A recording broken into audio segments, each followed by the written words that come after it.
मुझे ये बात पता थी बचपन में, एक दिन में 1 मिनट का रुपया कमाऊंगा। इस भावी इच्छा के लिए मैंने 22 बरस तक अखबार नहीं पढ़ा भाई।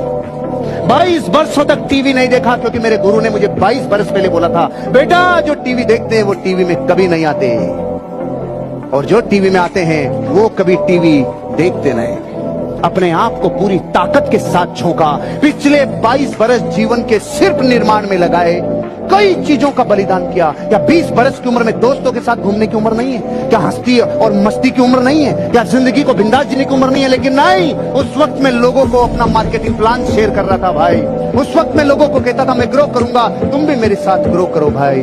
अगर आप अपने जीवन के भविष्य को बनाना चाहते हो तो वर्तमान की कुछ कुछ चीजों की आहुतियां मांगती है कामयाबी।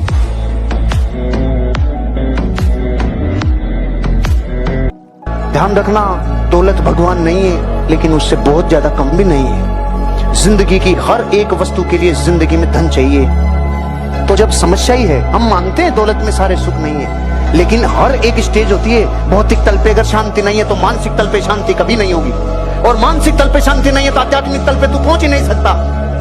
तो हम कब कह रहे हैं दौलत में सब सुख है? हम तो ये कह रहे हैं, सुने, मर्सिडीज में बैठ के रोए कि धूप में साइकिल पे बैठ के रोए? तू बता दे। वो ये कह रहा है कि रोना तो पड़ेगा ही, तो हम कह रहे ओके कबूल है, लेकिन BMW ऑडी जगुआर में बैठ के रोए ना शांति से ठंड में, बताओ है कि नहीं है? अरे क्या बुराई है? न्याय नीति से अगर आप दौलत कमाते हो, ये प्रकृति के लिए बहुत बड़ा कंट्रीब्यूशन है। अपने आप को, दौलत की बात को, इस भेजे की फाइलों को डिलीट करो। पुरानी सारी फाइलें जो अतीत में सुनी है डिलीट, नई फाइल। ब्रह्मांड को बता दो कि आप दौलत के चुंबक हो। साइंस कहती है मेंढक कितना ही जमीन के नीचे दब जाए नहीं मरता, लेकिन दही में गिर जाए तो मरेगा।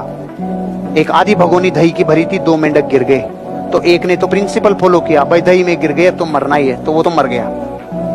और दूसरे ने देखा मर तो रहे ही हैं, लेकिन जब तक नहीं मर रहे तब तक नए प्रयोग जिंदगी के साथ कर लेवे। उसने हाथ पांव हिलाना चालू किया, चालू किया, चालू किया, चालू किया। चारों पांव इतनी जबरदस्त पतवार बन गई कि थोड़ी देर में घी मक्खन बन के 4 इंच ऊपर आ गया, पार्टी बाहर आ गई। एक मर गई पार्टी, एक बाहर आ गई। मैं आप लोगों से पूछता हूं, अगर वो मेंढक प्रयोग नहीं करता, अरे मर तो रही है, प्रयोग करने में क्या जाता है? जिसने प्रयोग किए, जिसने नए प्रयोग किए ना त्रासदी के टाइम पे, वो जिंदगी में अगली जंप पे जाता है। अरे ढक्कन की तो प्रॉब्लम है। एक स्टेज पे आके आपको आपके टाइम की लिमिटेशन आ जाती है। टाइम का ढक्कन, मुझे आज भी आदत है उन रातों को जागने की, उन रातों की कैपेसिटी मेरी 20 साल की उम्र में डेवलप हो गई थी। पूरी रात ड्राइव करने की, पूरी रात काउंसलिंग करने की, पूरी रात सीखने की, पूरी रात वर्कशॉप करने की। ये टाइम का ढक्कन मेरी जिंदगी में 20 साल की उम्र में अट गया था। सर मेरे ऊपर बड़ी जिम्मेदारियां हैं, मेरे छोटे बच्चे हैं, रात को सुला दे फिर जा, सबको सुला के फिर जा, वो उठे उससे पहले आ जा। कुछ तो ब्रेक करो, माइंड के पैटर्न को कुछ तो ब्रेक करो। जो लीडर होता है ना भाई, लीडर जो चैंपियन होते हैं, पूरी रातों काम करते हैं। टाइम का ढक्कन उड़ाना होगा, टाइम की जंजीरों को तोड़ना होगा। ऐसा कहते हैं कि जब शुरुआत करते हैं तो 100 लोग होते हैं कामयाबी की यात्रा में, और आखिर तक पहुंचते हैं तो 5 ही पहुंच पाते हैं। 95 कहां गए? इमोशंस ने लूट लिया। रवाना हुए गरीबपुर से, जाना था अमीरपुर, बीच में उतर गए होशियारपुर पे, बीच में उतर गए ईगोपुर पे, बीच में उतर गए मोहिनीपुर पे, बीच में उतर गए कामिनीपुर पे, बीच में उतर गए। और जो जो बीच में उतर गए वो गए।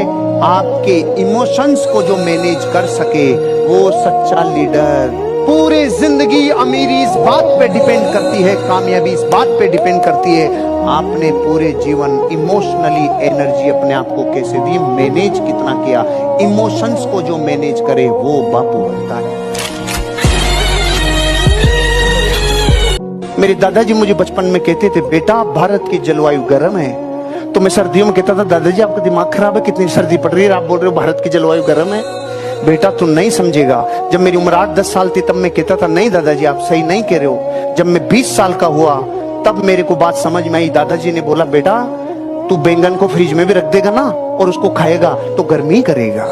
मैं समझ गया। मैंने कहा, दादाजी अपने भारत की जलवायु गर्म है, इस रेखा को मैं समझ गया, पूरी विषुवत रेखा को, कि हाँ जलवायु गर्म है। मैंने कहा लेकिन ये बार बार मुझे क्यों कहते हो?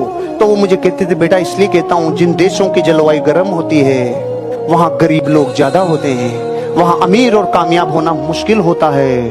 ओ हो, इसके पीछे क्या विज्ञान। उन्होंने बोला जहां जलवायु गर्म होती है वहां क्रोध जल्दी आता है, वहां अहंकार जल्दी आता है। साला मैं तो सांप बन गया, ये जल्दी आता है। हम चौड़े बाजार सकड़े, ये जल्दी आता है।